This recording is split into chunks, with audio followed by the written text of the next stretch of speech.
Ready for some good news finally? Check out our May housing update next.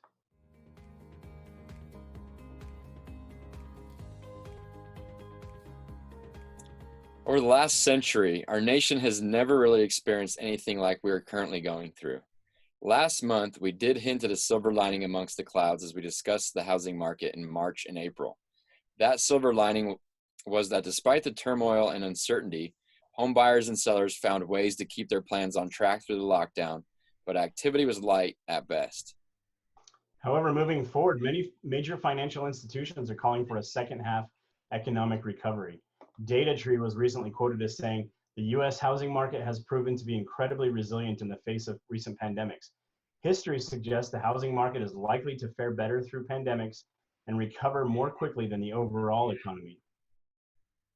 The showings understandably took a deep dive last month, but as you can see, they're back on the rise as buyers and sellers are more comfortable moving forward as restrictions relax. In many ways, the surge of showings we typically see in the springtime were just delayed rather than canceled, and the spring selling market is really just now beginning. Despite the last few challenging months, the numbers may not be as ugly as you'd think. Many may be surprised to see that home values didn't dip all that much.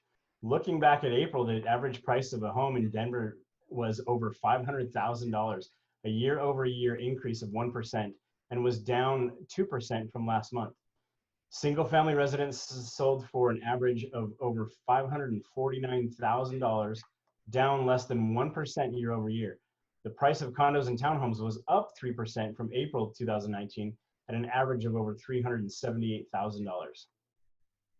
In the Denver metro area this April, only 3,855 homes closed, which was a year-over-year decrease of 26%. That's a steep drop-off, but makes sense amidst the lockdown. However, as compared to last month, sales saw a 19% decrease. In April, the count of pending listings was just over 3,300, which is 28% less than last month and down 45% from April of 2019. Quite honestly, there's no surprise there. Throughout last month, sellers brought over 4,800 new listings to the market, down 26% compared to last year, and a decrease of 28% from last month. The count of active listings of homes for sale at the end of April was nearly 6,700, 5% higher than the end of last month and 15% lower than last year. We currently have about 7 weeks of inventory, 1 week more than last month and unchanged from last year, though we are seeing that number starting to decrease.